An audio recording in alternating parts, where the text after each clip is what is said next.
देव जय श्री शंकरा, आरती ओवाळू तुझ कर्पूर गौरा. जय देव जय देव.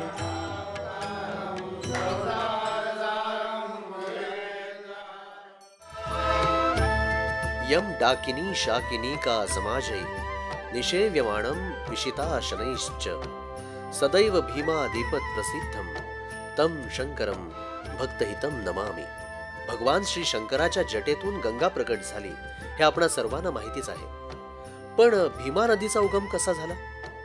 भगवान शंकरांच्या घामापासून झाला असं म्हणतात. भीमा नदी उगम पावली ती भीमाशंकराच्या उंच भव्य काळ्या कातळ डोंगरातून. घनघोर घनदाट अरण्याच्या परिसरात उंच डोंगराच्या शिखरावर स्वयंभू भीमाशंकर वसलेला आहे. भीमाशंकर शंकरांचं 6वं ज्योतिर्लिंग. जय देव जय श्री शंकरा, आरती ओवाळू तुझ कर्पूर गौरा. जय देव जय देव. पुणे जिल्ह्यात राजगुरुनगर तालुक्यात समुद्र सपाटीपासून श्री क्षेत्र भीमाशंकर हे स्थान सुमारे 4000 फूट उंचीवर सह्याद्री पर्वताच्या उंच भागावर वसलेलं आहे. भीमाशंकर पासून Mumbai 265 kilometre, Nashik 191 kilometre, Pune 125 kilometre तर अहमदनगर 151 किलोमीटर अंतरावर आहे. भीमाशंकरला जाण्यासाठी पुणे, चाकण, राजगुरुनगर, मंचर, घोडेगाव, डिंबा आणि पुढे भीमाशंकर असा मार्ग आहे. भीमाशंकरला जाताना पहाडी मार्गे अनेक वळणं घेत आपण पुढे जातो. आजूबाजूचा अतिशय मनोहारी निसर्गरम्य परिसर आपल्याला आनंद देतो.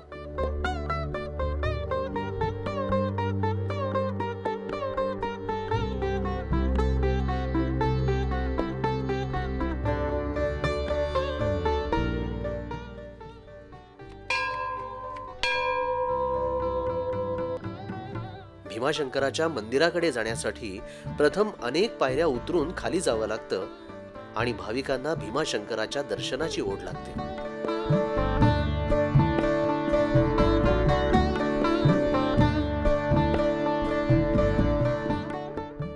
या मार्गातील दोन्ही बाजू आणि मंदिर परिसर हार, तुरे, फुलं, पेढे, प्रसाद, श्रीफळ आणि भाविकांची गर्दी यांनी नेहमी गजबजलेला असतो.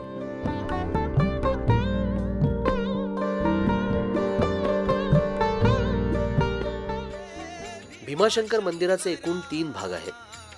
एक गाभारा, दुसरा कुर्म मंडप आणि तिसरा बाहेरचा सभामंडप.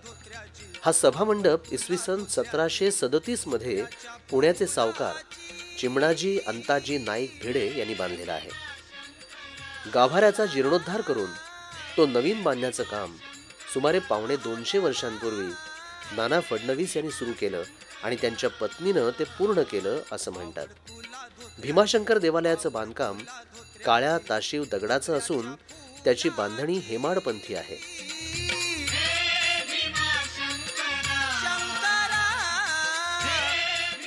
मंदिरावर गणेश आदी देवतांच्या मूर्ती आणि विशेष करून दशावतारी मूर्ती कोरलेल्या आहेत. 12 ज्योतिर्लिंग स्थान शोभे देवांचा तू देवगण हो.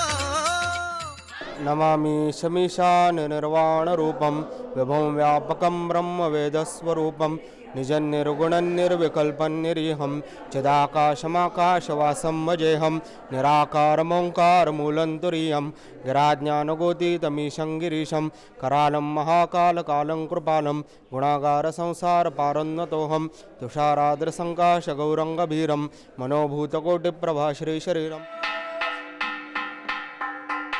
पहाटेच्या रम्य वेळी मंदिरात घंटानाद होतो आणि अवघ्या परिसराला जाग येते. दूरवरपर्यंत हा घंटानाद घुमतो आणि नंतर मंदिराच्या गाभाऱ्याची द्वारं खुलतात. पहाटेच्या मंगल पवित्र वेळी मंत्रघोषाच्या जयघोषात भीमाशंकर ज्योतिर्लिंगाची पहिली पूजा भक्तिभावानं केली जाते.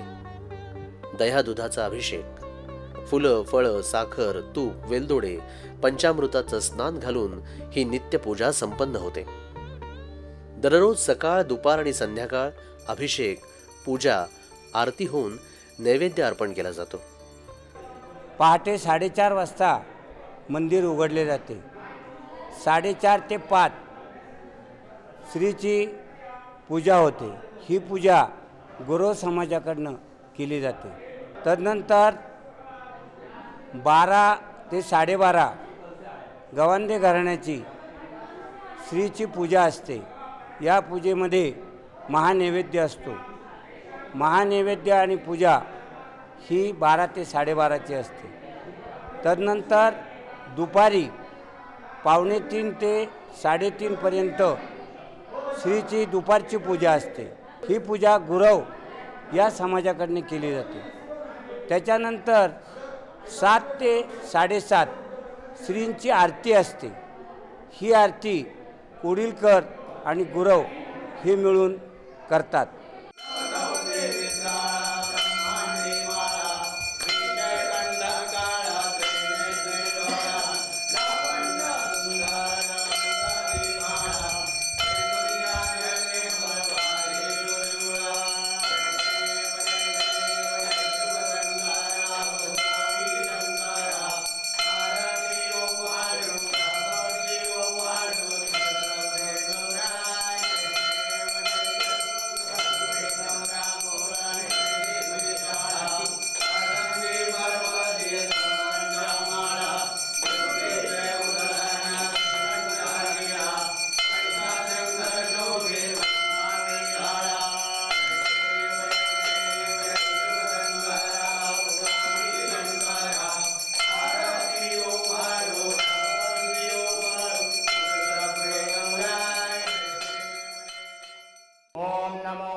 प्रत्येक सोमवारी, विशेषतः श्रावणी सोमवारी आणि महाशिवरात्रीला इथं भाविकांची तुफान गर्दी होते.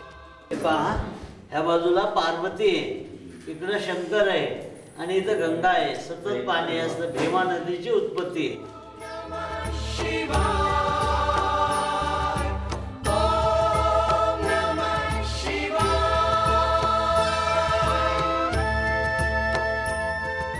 भीमाशंकर या ज्योतिर्लिंगाच्या उत्पत्तीबद्दल स्कंद पुराण आणि पद्मपुराण यामध्ये काही कथा आहेत.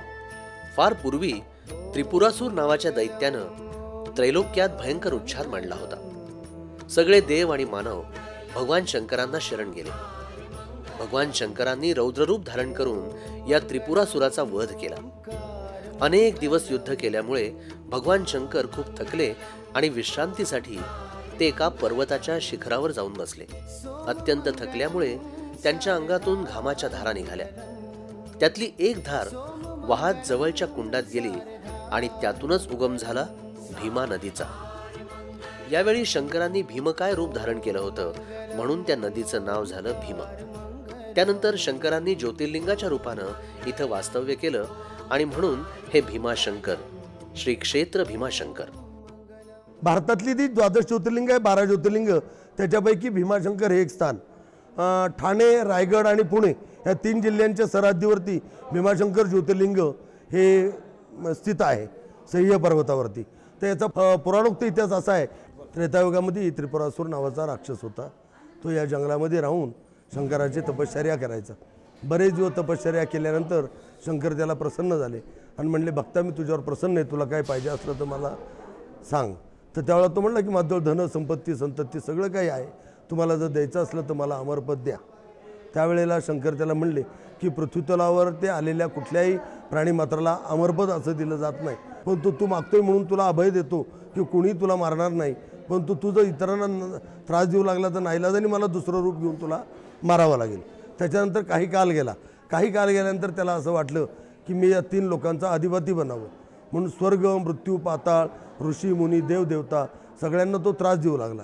तेव्हा सगळे देवता शंकरांजवळ आले, म्हणले तुम्ही देवाचे देव महादेव आहात, तर तुम्ही त्रिपुरासुराला वर दिल्यामुळं आम्ही त्याला काही मारू शकत नाही किंवा त्याचा वध करू शकत नाही, तुम्ही याच्यातून काही मार्ग काढा.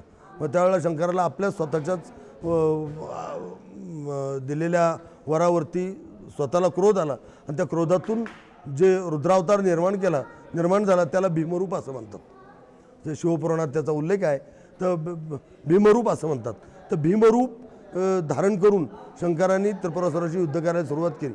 बरेच दिवस युद्ध चाललं तरी त्रिपुरासुराचा वध काही होईना. त्यावेळेला आदिमायादी शक्तीची प्रार्थना ब्रह्मा विष्णू इंद्रादिक देवांनी केली आणि कमळाच्या फुलांनी पूजा केली. तर त्यावेळेला कमलजा माता कमळाच्या फुलातून पार्वती माता निर्माण झाली म्हणून तिला कमलजा माता असं म्हणतात.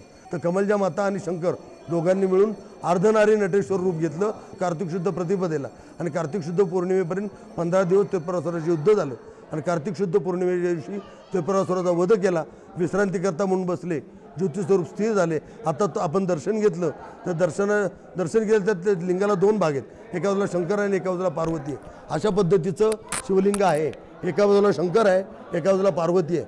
म्हणून इथं स्त्रिया पूजेला बसल्या चालतात, हळद कुंकू वाहिलेलं चालतं. हळद कुंकू म्हणजे गौरी शंकर सुद्धा इथं जोडीने बसलेले आहेत पूजेला ज्योतिस्वरूप, म्हणून इथं स्त्रिया पुरुष दोघं जोडीने बसून सुद्धा पूजा केलेली चालते. आणि विश्रांतीला बसल्यानंतर त्यांच्या अंगातून ज्या घामाच्या धारा निघाल्या ती भीमा नदीतून सुरुवात झाली. पंढरपूरला तिला चंद्रभागा असं म्हणतात. गुप्त भीमाशंकरपासून ती वाहताना दिसते. चंद्रभागा आणि भीमा हे एकच आहे, त्या भीमेचं हे उगमस्थान आहे. विश्रांतीला बसल्यानंतर त्रिपुरासुरावर 2 बायका होत्या, एक डाकिनी आणि एक शाकिनी. त्या शंकरांजवळ आल्या म्हणजे म्हणले देवा तुम्ही त्रिपुरासुराला तुमचा भक्त होता, अगर शत्रू होता त्याला तुम्ही मारलं, बरं ते ठीक झालं, पण आम्ही पतिव्रत आहोत, आम्ही त्यांच्या पत्नी होतो, आम्ही काय करायचं. त्यावेळेला शंकर म्हणले तुम्हाला त्यांना वर दिला होता, तुम्ही पुराण करू शकलो नाही, पण तू त्याकरता म्हणून मी इथं आलो, म्हणून माझ्याकरता जे भक्त देवाला येतील दर्शनाला ते प्रथम तुमचं नाव घेतील आणि नंतर माझं नाव घेतील. म्हणून या क्षेत्राला आपण डाकिन्याम भीमशंकरम असं म्हणतो. 12 ज्योतिर्लिंगाचा श्लोक जो आहे ना त्याच्यामध्ये याचा उल्लेख आहे. सौराष्ट्रे सोमनाथंच श्रीशैल्ये मल्लिकार्जुनम उज्जैन्यांतु महाकाल ओंकार ममलेश्वरम परल्याम वैद्यनाथंच डाकिन्याम भीमशंकरम. डाकिन ते त्रिपुरासुराच्या ज्येष्ठ पत्नीचं नाव आहे आणि जी कनिष्ठ पत्नी जी आहे तो जो मूळ याच्यामध्ये शिवपुराणातला मूळ जो 12 ज्योतिर्लिंग स्तोत्र आहे त्याच्यामध्ये दोन्हीचा उल्लेख आहे. यो डाकिनी शाकिनिका समाजे निशिव्यमान पश्यता शनैश्च सदैव भीमादि पदप्रसिद्धम तम शंकरम भक्तहितम नमामि इति डाकिन्याम भीमशंकरम. मंदिराच्या सभोवती इतर अनेक देवदेवतांची मंदिरं आहेत. भीमाशंकराचं दर्शन घेतल्यानंतर भाविक या देवतांचंही दर्शन तितक्याच भक्तिभावानं घेतात.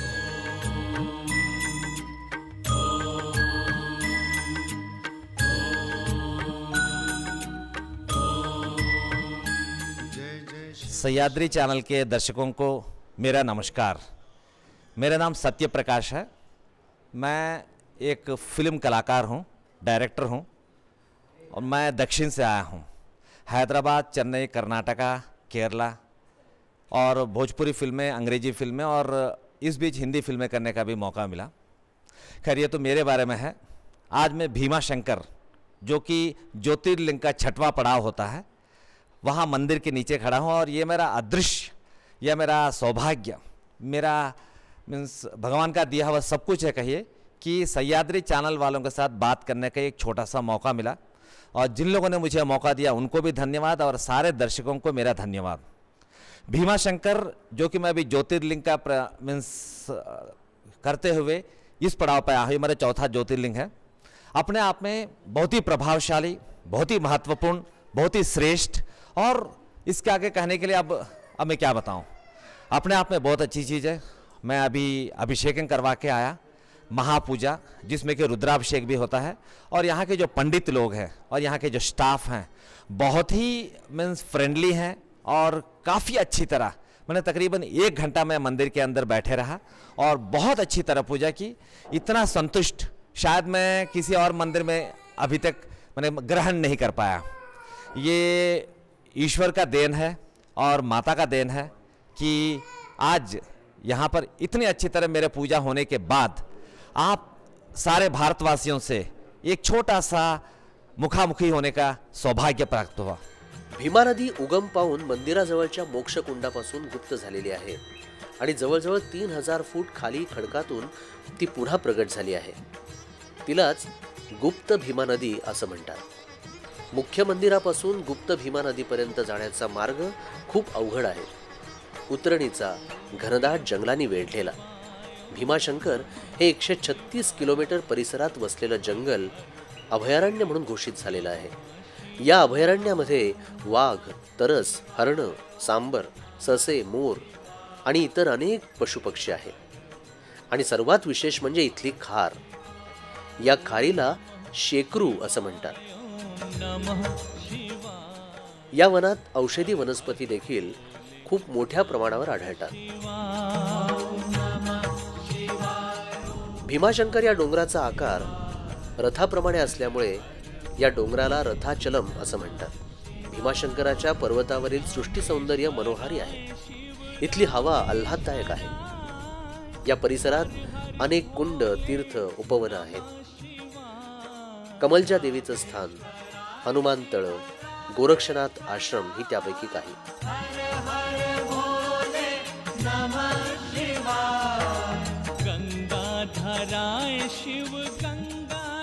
इथला नागफणीचा कडा तर फारच रौद्र आणि भयानक आहे। तो सुमारे 3000 फूट उंच आहे। नागफणी हा सह्याद्रीचा एक तुटलेला कडा आहे। इथून कोकणचं सृष्टी सौंदर्य न्याहाळता येतं। हनुमान तलाव इथं शिव पार्वती यांचं क्रीडास्थान प्रसिद्ध आहे। इथं हनुमान तलाव, हनुमान मंदिर, ऋषींचा आश्रम आणि अंजनी माता यांची देवस्थानं आहेत। गुप्त भीमाशंकराकडे जाताना वाटेत साक्षी विनायक मंदिर आहे। भाविक श्री विनायकाचंही दर्शन घेतात आणि पुढे गुप्त भीमाशंकराच्या दर्शनासाठी निघतात। या गुप्त भीमाशंकराचं दर्शन घेणं म्हणजे वाघाच्या जाळ्यात जाणं होय। कारण असं म्हणतात की रोज मध्यरात्री इथं वाघ येऊन देवाचं दर्शन घेतो।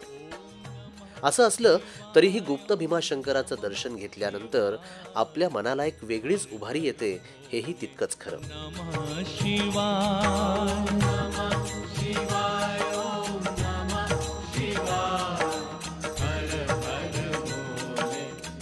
मंदिराच्या उजव्या बाजूला जे कुंड आहे ते सर्व तीर्थ, त्या सर्व तीर्थापासून जी भीमा गुप्त निघालेली आहे ती ह्या ठिकाणी येऊन आपल्याला पाहायला मिळते।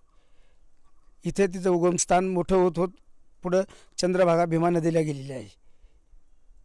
चंद्रभागा म्हणजे पंढरपूर या ठिकाणी ती मोठी मोठी होत गेलेली आहे। भीमा नदीच्या उगमस्थानापासून वाहत वाहत पंढरपूर जवळ येणारी ही गंगा चंद्रकोरीसारखा आकार घेते आणि पांडुरंगाच्या चरणी चंद्रभागा होते। परम पावन भगवान शिवशंकरांचं हे ओजस्वी तेजस्वी ज्योतिर्लिंग अत्यंत जागृत आहे। शक्तीची स्पंदनं इथल्या कणाकणात जाणवतात। म्हणूनच भक्तिभावानं जीवनात एकदा तरी भीमाशंकराला यावं, दर्शन घ्यावं आणि धन्य धन्य व्हावं। कर्पूर गौरा भोळा नैनी विशाळा, अर्धांगी पार्वती सुमनांच्या माळा, विभूतीचे उधळण शितिकंठ निळा, ऐसा शंकर शोभे उमा वेल्हाळा। जय देव जय देव जय देव जय देव जय श्री शंकरा, आरती ओवाळू तुझ कर्पूर गौरा। जय देव जय देव